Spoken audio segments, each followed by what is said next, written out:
உரிமை களம் பார்வையாளர்கள் அனைவருக்கும் வணக்கம். இன்னைக்கான அரசியல் களத்துல எது சம்பந்தமாக விவாதிக்க போறோம் அப்படின்னா, உங்களுக்கு தெரிஞ்ச விஷயம்தான். தமிழக வெற்றி கழகத்தினுடைய விஜய் அவர்கள் இன்றைய தினத்துல மகளிர் தின நிகழ்ச்சியை செலிப்ரேட் பண்ணியிருக்காரு. சோ அவரு செலிப்ரேட் பண்ணாரு என்பதனை விட நிறைய வாக்குறுதிகள் கொடுத்திருக்காரு. வாக்குறுதிகள் பிளஸ் தீர்மானங்கள், இல்ல தீர்மானங்கள் பிளஸ் வாக்குறுதிகள். ஒவ்வொரு வாக்குறுதியும் அவர் அறிவிக்கின்ற பொழுது அதற்கு முன்னாடி சில வாக்கியங்களை சொல்லி அதை தீர்மானமாக நிறைவேற்றி விட்டு அதற்கு பின்பாக வாக்குறுதியை அப்படியே அட்டாச் பண்ணி சொல்றாரு. சோ ஓவராலா அவர் இன்னைக்கு பேசின ஸ்பீச்ல எது எது முக்கியமான பாயிண்ட், அவர் கொடுத்த வாக்குறுதிகள் என்னென்ன, அதற்கு பின்னாடி இருக்க அரசியல் என்ன, இது போன்று பல்வேறு வகையான தரவுகள் எல்லாமே இந்த காணொலியில கொஞ்சம் டீட்டெயிலா பார்த்துடலாம். நண்பர் அனைவருக்கும் இளம்பெரு வழுதியின் இனிய வணக்கம். நாங்க இப்படி வந்து பார்த்துட்டோம், இனி ஜென்மத்துக்கும் எங்களால குனிய முடியாது. அதனால நாங்க சண்டை போட போறோம். வீடியோக்களை போறதுக்கு முன்னாடி வழக்கம் போல நம்ம நேயர்கள்ட்ட கேள்வி கேட்டுருவோம். உங்களுடைய பதில்களை நீங்க கமெண்ட் பாக்ஸ்ல கமெண்டா போட்டுருங்க. தமிழக வெற்றி கழகத்தினுடைய விஜய் அவர்களுடைய தேர்தல் வாக்குறுதிகள்ல உங்களுக்கு பிடித்த வாக்குறுதி எந்த வாக்குறுதி? இந்த வாக்குறுதி எனக்கு ரொம்ப பிடிச்சிருந்துச்சுப்பா என்று சொல்வதாக இருந்தா நீங்க எந்த வாக்குறுதியை சொல்வீங்க அப்படின்றத கமெண்ட் பாக்ஸ்ல கமெண்டா போட்டுருங்க. ஏன் அந்த வாக்குறுதி உங்களுக்கு பிடிக்குது அப்படின்றதையும் கூட கமெண்ட் பாக்ஸ்ல ஒரு ரைட் அப் எழுதிருங்க. சரிங்களா? சரி, தமிழக வெற்றி கழகத்தினுடைய விஜய் அவர்களுடைய இன்றைய தின ஸ்பீச் மற்றும் வாக்குறுதி எவ்வாறு இருந்தது அப்படின்னா, நம்முடைய பார்வையின் அடிப்படையில் பார்க்கின்ற பொழுது தமிழ்நாட்டுல நம்மால் அறியப்பட்ட தலைவர்கள் இருப்பாங்க தெரியுமா, அந்த தலைவர்கள் எல்லாமே பெண்களுடைய உரிமையை மையப்படுத்தி தான் அவங்க இதுவரைக்கும் அரசியல் செய்திருக்கின்றார்கள். அவங்களுடைய வாழ்க்கைய பெண்களுடைய உரிமைகளுக்காக தான் அர்ப்பணித்திருக்கின்றார்கள். இப்ப நீங்க உதாரணத்துக்கு எடுத்துங்க, புரட்சியாளர் அம்பேத்கர் அவர்கள் இருக்கார் இல்லையா, அவரு எதற்காக தன்னுடைய சட்ட அமைச்சர் பதவியை தூக்கி எறிந்தார் தெரியுமா? அதாவது பெண்களுக்காக ஒரு சட்ட மசோதாவை கொண்டு வராரு. அந்த சட்ட மசோதாவை நாடாளுமன்றத்தில் விவாதம் செய்ய வேண்டும் என்று தாக்கல் செய்கின்றார். ஆனால் நிறைய நாட்கள் யாருமே அந்த மசோதாவை விவாதத்தில் எடுத்துக்கொள்ளவே இல்லை. அது என்ன மசோதானா, ஹிந்து கோட் பில் என்று சொல்லப்படுகின்ற ஒரு மசோதா. சோ இந்த மசோதா எதனை மையப்படுத்தியதுன்னா, பெண்களுடைய சம உரிமையை மையப்படுத்தியது. அதாவது இந்த சனாதன சிந்தனைகள்ல, மனு தர்மங்கள்ல ஆண்களுக்கு பெண்கள் நிகரானவர்கள் கிடையாது. சோ அதனால புரட்சியாளர் அம்பேத்கர் என்ன பண்றாரு அப்படின்னா, ஆண்களுக்கு நிகராக அனைத்து உரிமைகளிலும் சம உரிமை பெண்களுக்கு வழங்கப்பட வேண்டும், இன்க்ளூட் சொத்துரிமை உட்பட. ஆண்களுக்கு எப்படி சொத்துரிமை இருக்குதோ அதுல சரிபாதி சொத்துரிமை பெண்களுக்கும் வழங்கப்பட வேண்டும் என்று நம்ம புரட்சியாளர் அம்பேத்கர் அவர்கள் ஹிந்து கோட் பில் என்று சொல்லப்படுகின்ற ஒரு கோட் பில்ல கொண்டு வராரு, மசோதாவை கொண்டு வராரு. அந்த மசோதாவை நாடாளுமன்றத்தை தாக்கல் பண்றாரு. ஆனா யாரும் விவாதத்தில் எடுத்துக்கொள்ளவில்லை. சோ அதனுடைய நீட்சியாக தன்னுடைய அமைச்சர் பதவியை ராஜினாமா செய்தார் புரட்சியாளர் அம்பேத்கர் அவர்கள். யாருக்காக? பெண்களுக்காக. சோ நம்மால் பார்க்கப்படுகின்ற அரசியல் கட்சி தலைவர்கள் எல்லோருமே பெரும்பாலும் பெண்களுடைய உரிமை சார்ந்து பேசிய நபர்கள் தான். சோ விஜய் அவர்கள் அந்த பேட்டர்ன் அவர் கையில் எடுக்கிறாரு. இப்ப தமிழ்நாட்டுல தந்தை பெரியார் அவர்கள் என்ன பண்ணாரு, பெண்களுடைய உரிமைகளுக்காக களமாடினார். இன்னும் நிறைய அரசியல் கட்சி தலைவர்கள் பெண்களுடைய உரிமைகளுக்காக களமாடிய நபர்கள். சோ அந்த பேட்டர்னை விஜய் அவர்கள் தெளிவாக கையில் எடுக்கின்றார். கையில் எடுத்துதான் இன்னைக்கு ஒட்டுமொத்த வாக்குறுதிகள் எல்லாமே பெண்களுக்காக அறிவிக்கப்பட்ட வாக்குறுதிகளாக இருந்து கொண்டிருக்கின்றது. நான் அப்படிதான் பாக்குறேன். இரண்டாவது, எமோஷனல் பாண்டிங்க மேற்கொண்டு தக்க வைக்கின்றார். குறிப்பாக வாக்குறுதிகள் மூலமாக தக்க வைக்கின்றார். தான் வழங்கிய வாக்குறுதிகளும் கூட பெண்களுக்கும் தனக்குமான ஒரு எமோஷனல் பாண்டிங்க கிரியேட் பண்றாரு. சோ அந்த மாதிரி சில வாக்குறுதி கொடுத்திருக்காரு. சோ ஓவராலா தமிழக வெற்றி கழகத்துடைய விஜய் அவர்கள் கொடுத்த வாக்குறுதிகள் நம்ம எப்படி பிரிக்கிறோம் அப்படின்னா, அதாவது எமோஷனல் பாண்டிங் வாக்குறுதிகள், இரண்டாவது ஃபீமேல் நீட்ஸ் அண்ட் செக்யூரிட்டி, இது சார்ந்த ஒரு வாக்குறுதிகள் தான் தமிழக வெற்றி கழகத்துடைய விஜய் அவர்கள் வழங்கி இருக்கின்றார். சோ எமோஷனல் பாண்டிங்ல இருக்கிற வாக்குறுதிகள் என்னென்ன அப்படின்ற சொல்லிடுவோம். அண்ணன் சீர்திட்டம் அப்படின்ற மாதிரி ஒரு வாக்குறுதியை கொடுக்கிறாரு. இப்ப நீங்க தமிழக வெற்றி கழகத்தினுடைய விஜய் அவர்களை தமிழ்நாட்டுல இருக்கிற பெண்கள் எப்படி பார்ப்பாங்க அப்படின்னா, அண்ணா அண்ணா அப்படின்னு தான் பெரும்பாலும் சொல்லுவாங்க. நீங்க நிறைய ரீல்ஸ் முதற்கொண்டு பார்த்திருப்பீங்க, நிறைய யூடியூப்ல பார்த்திருப்பீங்க. அண்ணா அண்ணா அண்ணா, இதுதான் அந்த பெண்கள் எல்லாமே விஜய் அவர்களை அண்ணான்னு தான் பாக்குறாங்க. சோ அந்த பாண்டிங் அவர் தக்க வைப்பதற்காக அவர் தெளிவா என்ன பண்றாரு, அண்ணன் சீர்திட்டம் அப்படின்ற மாதிரி ஒரு அறிவிப்பு வெளியிடுறாரு. அந்த வாக்குறுதியினுடைய நோக்கம் என்னவென்றால், அதாவது திருமணம் ஆக போகின்ற பெண்களுக்கு 8 கிராம் தங்கம் பிளஸ் ஒரு பட்டுச்சேலை, அதாவது ஒரு அண்ணன் சீர் மாதிரி நான் வழங்குறேன் அப்படின்ற மாதிரி. சோ தன்னுடைய வாக்குறுதிகள் மூலமாகவே அந்த எமோஷனல் பாண்டிங்க விஜய் அவர்கள் தக்க வைக்கின்றார். இரண்டாவது, காமராஜர் கல்வி உறுதி திட்டம் அப்படின்ற மாதிரி ஒரு திட்டத்தை கொண்டு வராரு.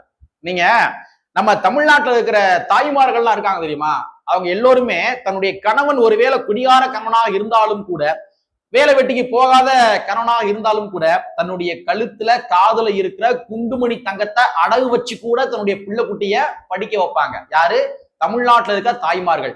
சோ தமிழ்நாட்டில் இருக்க தாய்மார்களுக்கு தன்னுடைய பிள்ளை குட்டியினுடைய கல்வி என்பது ரொம்ப முக்கியத்துவம் வாய்ந்த ஒன்றாக இருந்து கொண்டிருக்கின்றது. சில நேரம் பிள்ளை ஸ்கூலுக்கு போக முடியல அப்படின்னா உக்கி சாவாங்க. ஐயோ நம்மகிட்ட வந்து காசு இல்லையே, அவனுக்கு ஃபீஸ் கட்ட முடியலையே, அது பண்ண முடியலோ என்று உக்கி சாவாங்க. இது பர்சனலா நான் கூட நிறைய இடங்கள் அனுபவப்பட்டிருக்கேன்.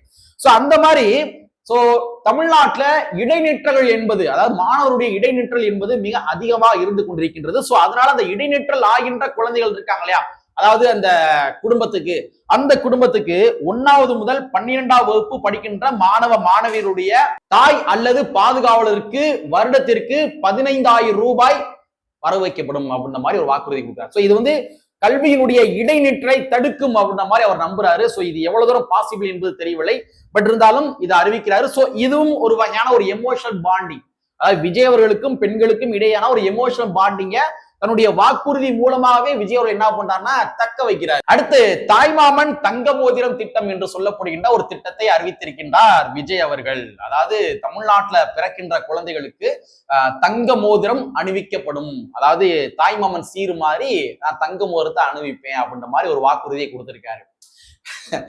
இதை நான் எப்படி பாக்குறேன் அப்படின்னா, அதாவது குழந்தை பிறந்த உடனே, தமிழ்நாட்டுல ஒரு குழந்தை பிறந்த உடனே அந்த குழந்தை தமிழக வெற்றி கழகத்தினுடைய உறுப்பினராகத்தான் பிறக்க வேண்டும் என்று கருதி அவர் இந்த திட்டத்தை அறிவித்திருக்கின்றார் என்று கருதுகின்றேன். இப்ப நீங்க கொஞ்சம் யோசிச்சு பாருங்களேன்.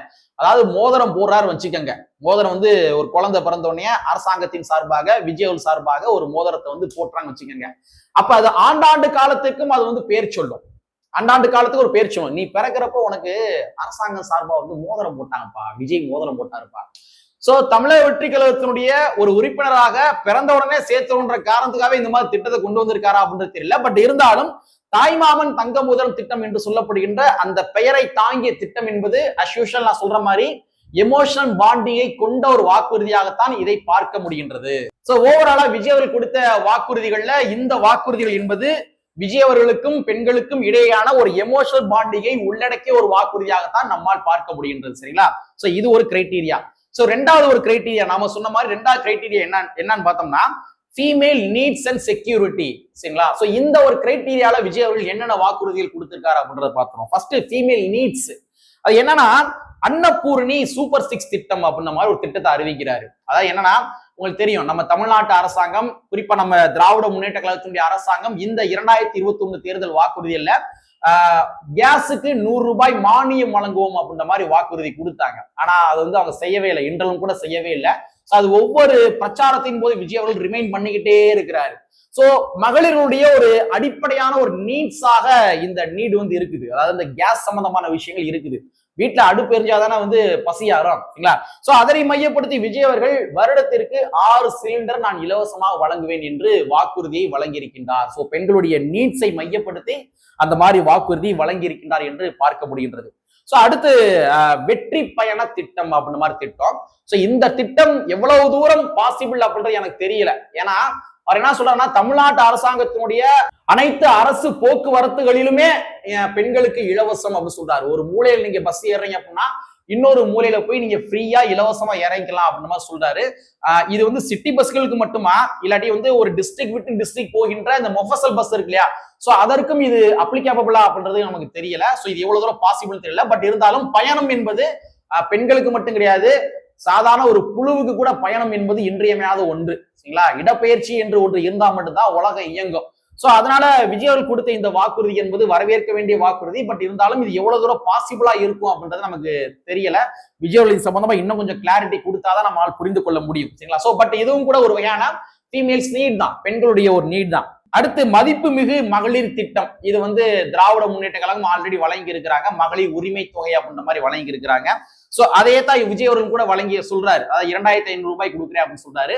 பட் இருந்தாலும் திமுகவுக்கும் விஜய் அவர்களும் கொடுக்கின்ற வாக்குறுதிகளுக்கும் என்ன டிஃபரண்ட் அப்படின்னு பார்த்தோம்னா, திராவிட முன்னேற்ற கழகம் ஆட்சிக்கு வருவதற்கு முன்பாக நாங்க அனைத்து பெண்களுக்குமே நாங்க மாதம் 1000 ரூபாய் தருவோம் அப்படின்ற மாதிரி சொன்னாங்க. ஆனா விஜய் அவர்கள் இந்த இடத்துல ஒரு கிளாரிட்டி கொடுக்கிறாரு. என்ன கிளாரிட்டி அப்படின்னா, அரசு ஊழியர்கள், அதாவது மாநில அரசாங்கத்தினுடைய அரசு ஊழியர்கள், அதே வேளையில ஒன்றிய அரசாங்கத்தினுடைய அரசு ஊழியர்கள். சோ இந்த அரசு ஊழியர்களை கொண்ட குடும்பத்திற்கு இந்த 2500 ரூபாய் வராது அப்படின்றத அவர் வந்து தெளிவாக ஒரு கிளாரிட்டி கொடுக்குறாரு. பட் சில பேர் கேட்கலாம், அதாவது மாதம் 2500 ரூபாய் கொடுத்துடலாமா அப்படின்னு கேட்கலாம். திராவிட முன்னேற்ற கழகம் ஆட்சிக்கு வருவதற்கு முன்பாக இந்த 1000 ரூபாய் வாக்குறுதி கொடுத்தாங்களே, அப்பயும் கூட எல்லோருமே இது போன்ற கேள்வி முன்வைத்தவர்கள் தான்.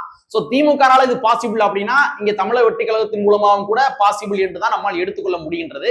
பார்ப்போம் என்ன இதுக்காக என்ன செயல் திட்டங்கள் வகுக்கிறாங்க அப்படின்றத. ஒருவேளை இன்கேஸ் ஆட்சிக்கு வந்தாரு அப்படின்னா என்ன செயல் திட்டங்கள் வகுக்கிறாங்க அப்படின்றத நம்ம பொறுத்திருந்து பார்ப்போம். சோ ஓவராலா இது ஃபீமேலுடைய நீட்ஸை மையப்படுத்தி விஜய் அவர்கள் வாக்குறுதி வழங்கி இருக்கின்றார். அதே வேளையில செக்யூரிட்டி சார்ந்த ஒரு விடயங்களும் கூட விஜய் அவர்கள் வாக்குறுதியாக வழங்கி இருக்கின்றார், பெண்களுக்கான பாதுகாப்பை உறுதிப்படுத்துவதற்காக. அதுல முதல் விடயம் ரொம்ப நம்மளை ஈர்த்த ஒரு விடயம் என்னவென்றால், பெண்களுக்கு, குழந்தைகளுக்கு, முதியோர்களுக்கு அவர்களுக்கென்ற ஒரு தனித்துறை உருவாக்கப்படும் அப்படின்னு சொல்றாரு. சோ இந்த தனித்துறை என்பது என்னுடைய நேரடி கட்டுப்பாட்டில் இருக்கும் அப்படின்ற விஷயத்த விஜய் அவர்கள் மையப்படுத்துறாரு. மக்களே, ஒரு சின்ன டேட்டா சொல்றேன். அதாவது என்சிஆர்பி தரவுகளின் அடிப்படையில் கடந்த 2021 இருந்து 2022 வரை 8501 வழக்குகள் பதிவு செய்யப்பட்டுள்ளது. அதாவது பெண்கள் சார்ந்த விடயங்கள்ல 8501 வழக்குகள் பதிவு செய்யப்பட்டுள்ளது. அதே மாதிரி 2022ல 9207 வழக்குகள் பதிவு செய்யப்பட்டுள்ளது. அதே மாதிரி 2023ல 8943 வழக்குகள் பதிவு செய்யப்பட்டுள்ளது. அதே மாதிரி 2024 இருந்து 2025 வரை பெண்கள் மீதான இந்த வன்கொடுமைகள் இருக்கு இல்லையா, அந்த வன்கொடுமையினுடைய ரேஷியோ 40ல இருந்து 60ஆக உயர்ந்துள்ளது, குறையல, உயர்ந்திருக்கின்றது. அதே மாதிரி போக்சோ சட்டத்தினுடைய ரேஷியோல பார்த்தோம்னா 7108 வந்து அதிகரிச்சிருக்கு. இது வந்து எவிடன்ஸ் அமைப்பு கொடுத்த ஒரு டேட்டா என்று சில தரவுகள் கூறப்படுகின்றது. சோ பெண்கள் சார்ந்த விடயங்கள்ல ஒரு தனி துறையே அமைப்பேன், அது என்னுடைய நேரடி கட்டுப்பாட்டில் இருக்கும் என்று தமிழக வெற்றி கழகத்தினுடைய விஜய் அவர்கள் கூறுகின்றார் என்றால் இது உள்ளபடியே வரவேற்க வேண்டிய ஒரு விடயம். இதை நாமும் கூட வரவேற்கலாம் தாராளமாக. அடுத்து ரொம்ப ரொம்ப ஒரு முக்கியமானதுங்க, இங்க டெக்னாலஜி நம்ம எதற்காக பயன்படுத்தணும் அப்படின்னா, கிரைம் நடைபெறக்கூடாது என்ற காரணத்துக்காக தான் டெக்னாலஜியை பயன்படுத்தணும். ஆனா இங்க டெக்னாலஜி எவ்வாறு பயன்படுத்தப்படுகின்றது அப்படின்னா, ஒரு கிரைமை செஞ்சுட்டு அந்த கிரைமை எப்படியெல்லாம் யாரும் விவாதம் செய்துவிடக் கூடாது என்று மடைமாற்றலாம் அப்படின்ற மாதிரி அதற்காக மட்டும்தான் இங்க டெக்னாலஜி பயன்படுத்தப்படுகின்றது. சோ டெக்னாலஜியை கரெக்டா மக்களுடைய பாதுகாப்பிற்காக பயன்படுத்த வேண்டும், பெண்களுடைய பாதுகாப்பிற்காக பயன்படுத்த வேண்டும். அந்த வகையில விஜய் அவர்கள் அறிவித்திருக்கின்ற ஒரு சில விடயங்கள் டெக்னாலஜி சார்ந்த விடயங்களா இருக்குது, அதை நம்ம வரவேற்கலாம். சோ அது என்ன சொல்லிக்கிறார் அப்படின்னா, zero tolerance for crime against woman அப்படிங்கிற ஒரு டைட்டில்ல சில பல விஷயங்களை சொல்றாரு, சில பல திட்டங்களை சொல்றாரு. அது என்ன அப்படின்னா, ராணி வேலு நாச்சியார் படை அப்படின்னு சொல்லி படையை நான் உருவாக்குவேன் அப்படின்னு சொல்லி ஒரு வாக்குறுதி கொடுக்கிறார். சோ இந்த படை என்பது தமிழ்நாடு முழுவதும் ஒரு 500 குழுக்களாக உருவாக்கப்படும் சொல்றாரு. மாநிலம் முழுவதும் 500 குழுக்களாக உருவாக்கப்படும் அப்படின்னு சொல்றாரு. அடுத்து ஸ்மார்ட் பேனிக் பட்டன்ஸ் அப்படின்ற மாதிரி ஒரு திட்டத்தை அறிவிக்கிறார். ஸ்மார்ட் பேனிக்ஸ் பட்டன் அப்படின்னா, இப்ப பெண்கள் ஷேர் ஆட்டோல போறாங்க, இத பின்ன பிரைவேட் வாகனங்கள்ல போறாங்க, இந்த ஓலா ஊபர் இதெல்லாம் போறாங்க இல்லையா.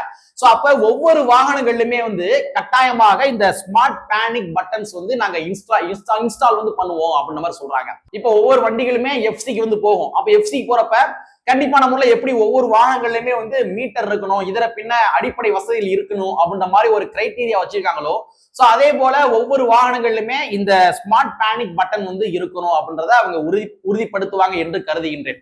சோ பெண்கள் அந்த மாதிரி பிரைவேட் வாகனங்களை போகின்ற பொழுது பாதுகாப்பற்ற ஒரு சூழலை உணர்ந்தாங்க அப்படின்னா அந்த பட்டனை பிரஸ் பண்ணலாம். சோ அந்த பட்டனை பிரஸ் பண்ணாங்க அப்படின்னா இந்த பட்டனுடைய சிக்னல் வந்து 24/7 சென்ட்ரலைஸ் காமன் சென்டர் அப்படின்ற மாதிரி ஒரு சென்டர் வந்து இதுக்காகவே உருவாக்கப்படும் சொல்றாங்க. சோ அதுல வந்து இதனுடைய மெசேஜ் போகும், அதன் மூலமாக வித்தின் ஒரு 5 மினிட்ஸ் இல்ல ½ ஹவருக்குள்ள அதற்கான தீர்வுகள் எட்டப்படும் அப்படின்ற மாதிரி ஒரு திட்டத்தை சொல்றாரு, ஒரு டெக்னாலஜிக்கல் ரீதியா ஒரு திட்டத்தை சொல்றாரு.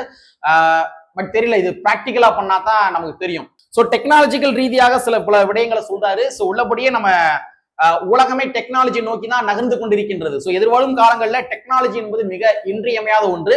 சோ டெக்னாலஜியை குற்றவாளிகளை காப்பாற்றுவதற்கு பயன்படுத்தாமல் டெக்னாலஜியை குற்றங்களை குறைப்பதற்காக, காப்பதற்காக பயன்படுத்துவது என்பது உள்ளபடியே வரவேற்க வேண்டிய ஒரு விடயம். பட் இது பிராக்டிக்கலா போனாங்க அப்படின்னா எவ்வளவு தூரம் பாசிபிளா இருக்கும் அப்படின்றது நமக்கு தெரியல.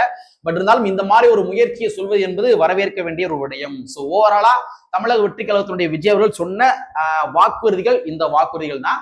சோ நம்முடைய பார்வையின் அடிப்படையில் இந்த வாக்குறுதிகளை விளக்கி இருக்கின்றோம். பட் இது எல்லாமே ஆட்சிக்கு வந்தாதான் நடக்கும். சோ ஆட்சிக்கு வருவாரா வரமாட்டாரா அப்படின்றது நம்மளால உறுதியா கூற முடியாது. சோ பார்ப்போம், எதிர்காலத்துல எது வேண்டுமானாலும் எப்படி வேணாலும் நடக்கலாம், பொறுத்திருந்து பார்ப்போம் என்பதை கூறிக்கொண்டு கற்பி ஒன்று சேர் புரட்சி செய்து புரட்சியாளர் அம்பேத்கருடைய வரி கூறிக்கொண்டு நிறைவு செய்கின்றேன். நன்றி, வணக்கம்.